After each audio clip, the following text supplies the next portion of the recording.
நேற்று கூட அண்ணன் சீமான் அவர்கள் வந்து பாமக தலைவர் ஜி.கே. மணி அவர்களுடைய இல்ல திருமண விழாவில் வந்து கலந்து கொண்டாருங்க. குறிப்பாக அந்த இடத்துல வந்து அண்ணன் சீமான் அவர்களுக்கு வந்து சால்வை அணிவிக்க வராங்க, அதே போல் மாலை போட வராங்க. அந்த நேரத்தில் அண்ணன் பார்த்தீங்கன்னா எனக்கு சால்வெல்லாம் அணிவிக்காதீங்க, மாலைலாம் எனக்கு போடாதீங்க, கையில் கொடுத்துருங்க அப்படின்னு சொல்லிட்டு மரியாதை நிமித்தமாக கையில் வாங்கிக்கிறார். மாற்றுனா இதுதான் மாற்று. விஜய் அவர்கள் மேடையில் பேசிட்டு வீட்டுக்கு போயிட்டாருங்க. வீட்டுக்கு போனதுக்கு அப்புறம் அவருடைய ரசிகர்கள், அதாவது அவருடைய கட்சி நிர்வாகிகள், பொறுப்பாளர்கள் என்ன பண்றாங்க, விஜய் அமர்ந்த அந்த நாற்காலி இருக்குல்ல, அந்த நாற்காலி பக்கத்துல போட்டோ எடுக்கிறாங்க, புகைப்படம் எடுத்துட்டு இருக்காங்க. என்னடா பண்றீங்கன்னு கேட்டா, எங்க தலைவர் உட்கார்ந்த சேர் இது, இந்த நாற்காலியில நாங்க புகைப்படம் எடுக்கிறோம்னு சொல்லிட்டு புகைப்படம் எடுத்துட்டு இருக்காங்க.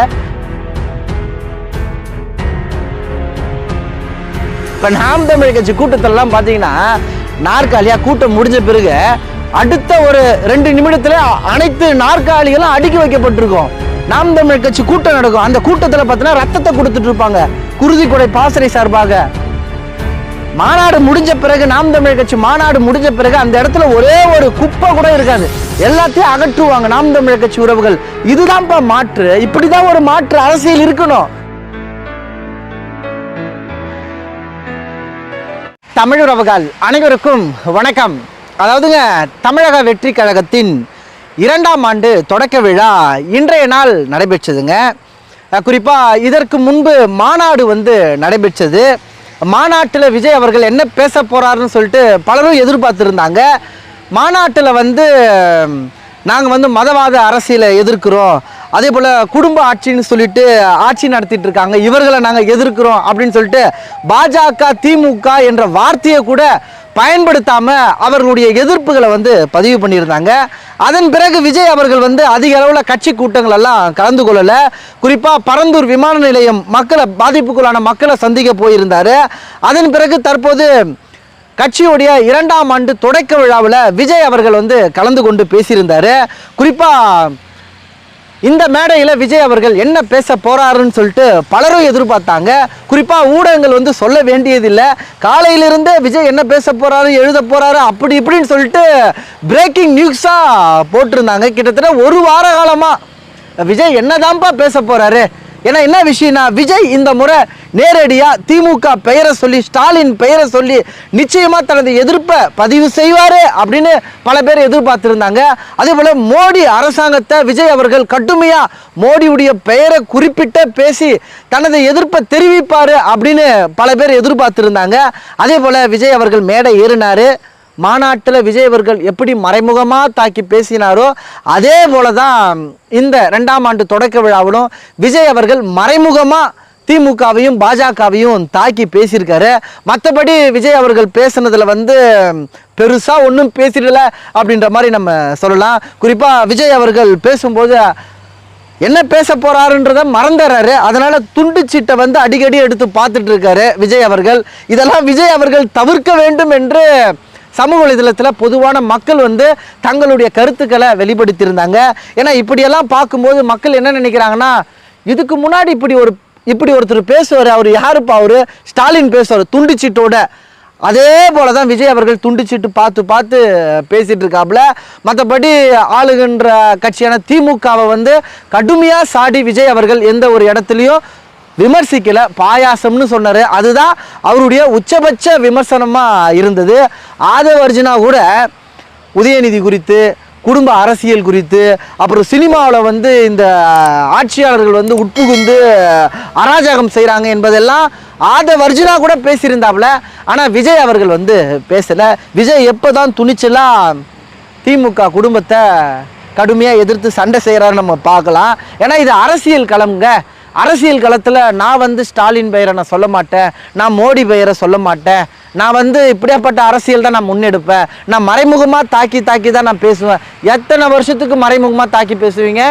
ஸ்டாலின் பெயரை சொல்கிறதுக்கு உங்களுக்கு என்ன அவ்வளோ பயமா? உங்களுக்கு அதிகாரத்தில் இருக்கக்கூடிய செய்யக்கூடிய தவறுகளை சுட்டி காட்டி அவர்கள் செய்வது தப்புன்னு சொல்லிட்டு துணிச்சலோட பதிவு செய்வதில் என்ன அச்சம் விஜய்க்கு? இந்த கேள்விக்கு பதில் உண்டா? இது போல் நிறைய கேள்விகள் எல்லாம் இருக்குது. இது ஒரு பக்கம் இருக்கட்டுங்க. அதே போல் பாருங்கள், விஜய் பேசுகிறது என்னங்க, மாற்று அரசியல் பேசுகிறாருங்க. மாற்று அரசியல்னா என்னங்க? மாற்றமாக இருக்கணும். அதாவது திமுகலேருந்து, அதிமுகலேருந்து, பாஜகலேருந்து, காங்கிரஸ்லேருந்து இந்த கட்சிகளிடத்தில் ஒரு மாற்றம், ஒரு அரசியல் இருக்கணும். அப்படிப்பட்ட அரசியலை விஜய் முன்னெடுத்ததா அது மாற்று அரசியல்னு சொல்லுவாங்க. ஆனால் விஜய் எடுக்கக்கூடிய அரசியல் மாற்று அரசியல் போல் இருக்காங்க. விஜய் வந்து ஒரு நடிகருங்க. விஜய் வந்து படத்தில் நடிக்கும்போது அவருடைய ரசிகர்கள் எல்லாம் கட் அவுட்டுக்கு பாலாபிஷேகம்லாம் பண்ணாங்க. இப்போ விஜய் வந்து ஒரு அரசியல் கட்சியுடைய தலைவர். தற்போது வரை அவருடைய ரசிகர்கள் எல்லாம் விஜயுடைய கட் அவுட்டுக்கு பாலாபிஷேகம் பண்ணிட்டு இருக்காங்க. ஏன் விஜய் அவர்களால் இதை தடுத்து நிறுத்த முடியாதா? ஏன் விஜய் அவர்கள் இதையெல்லாம் கண்டிக்க மாட்டாரு? இப்படி தான் இன்னும் தனது கட்சி உறவுகளை வந்து ரசிகர் மனப்பான்மையோடு வளர்த்தெடுப்பாரா விஜய்? இவர்களால் சமூகத்துக்கு எப்படி நன்மை கிடைக்கும்? இவர்களால் சமூகத்துக்கு அநீதி தான் கிடைக்கும். இன்னும் விஜயுடைய படத்துக்கு பாலாபிஷேகம் பண்ணுறது, அந்த பாலை இல்லாத குழந்தைகளுக்கு கொடுத்து உதவி செஞ்சவாச்சு நல்லது நடக்கும். அதே போல் மாற்று அரசியல் பேசுகிறார் விஜய் அவர்கள். விஜய் இன்று நடந்த கூட்டத்தை கூட பாருங்களா, அவருடைய மேடை பார்த்தீங்கன்னா உங்களுக்கு தெரியும். ஏன்னா இந்த இடத்துல வந்து நம்ம நாம் தமிழர் கட்சியை நம்ம குறிப்பிட்டு பேச வேண்டியிருக்குங்க. அதாவது நாம் தமிழர் கட்சியில் பார்த்தீங்கன்னா நாம் தமிழர் கட்சியின் கொள்கை பரப்பு செயலாளர் அண்ணன் சாட்டை துரைமுருகன் அவர்கள் மேடையில் பேசினா, நாம் தமிழர் கட்சியின் தலைமை ஒருங்கிணைப்பாளர் அண்ணன் சீமான் அவர்களே கூட்டத்தில் அமர்ந்து தான் பேச்சை கேட்பார். இப்போ மேடையில் ஒருத்தர் பேசுகிறாங்கன்னா எல்லாருமே கீழே அமர்ந்து தான் கேட்கணும். இப்போ அண்ணன் சீமான் அவர்கள் மேடையில் பேசுகிறாருன்னா ஒட்டுமொத்த நாம் தமிழர் கட்சி உறவுகளும் மக்களும் கீழே அமர்ந்து அண்ணன் சீமான் அவர்கள் பேசுகிறத கவனிப்பாங்க, கேட்பாங்க. மேடையில் பார்த்தீங்கன்னா விஜயோட கிட்டத்தட்ட ஒரு 300-400 பேர்கிட்ட அமர்ந்துட்டு இருக்காங்க. மேடையிலே அமர்ந்துட்டு இருக்காங்க.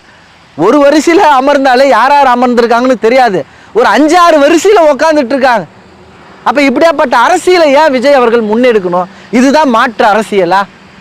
இந்த கேள்விக்கு பதில் சொல்லணும் நீங்கள். ஏன்னா நீங்கள் மாற்று அரசியலை முன்னெடுக்கிறவங்க, உண்மையாகவே நீங்கள் முன்னெடுக்கக்கூடிய அரசியல் ஒரு மாற்று அரசியலாக இருக்கணும். நேற்று கூட அண்ணன் சீமான் அவர்கள் வந்து பாமக தலைவர் ஜி.கே. மணி அவர்களுடைய இல்ல திருமண விழாவில் வந்து கலந்து கொண்டாருங்க. குறிப்பாக அந்த இடத்துல வந்து அண்ணன் சீமான் அவர்களுக்கு வந்து சால்வை அணிவிக்க வராங்க, அதே போல் மாலை போட வராங்க. அந்த நேரத்தில் அண்ணன் பார்த்தீங்கன்னா, எனக்கு சால்வெல்லாம் அணிவிக்காதீங்க, மாலைலாம் எனக்கு போடாதீங்க, கையில் கொடுத்துருங்க அப்படின்னு சொல்லிட்டு மரியாதை நிமித்தமாக கையில் வாங்கிக்கிறார். மாற்றுனா இதுதான் மாற்று. இப்போ இந்த திமுக, அதிமுக, இந்த மற்ற கட்சிகள் எல்லாம் சால்வை அணிவிக்கிறது, மாலை போடுறது, இந்த கலாச்சாரத்தெல்லாம் ஒழிக்குன்னு நினைக்கிறோம் பார்த்தியா? இதுதான் மாற்று அரசியல். அப்போ அண்ணன் சீமான் அவர்கள் கொண்ட கொள்கையில் உறுதியாக நிற்கிறாரா இல்லைங்களாங்க? அப்போ எதுங்க மாற்று அரசியல்? இதுதானங்க மாற்று அரசியல்.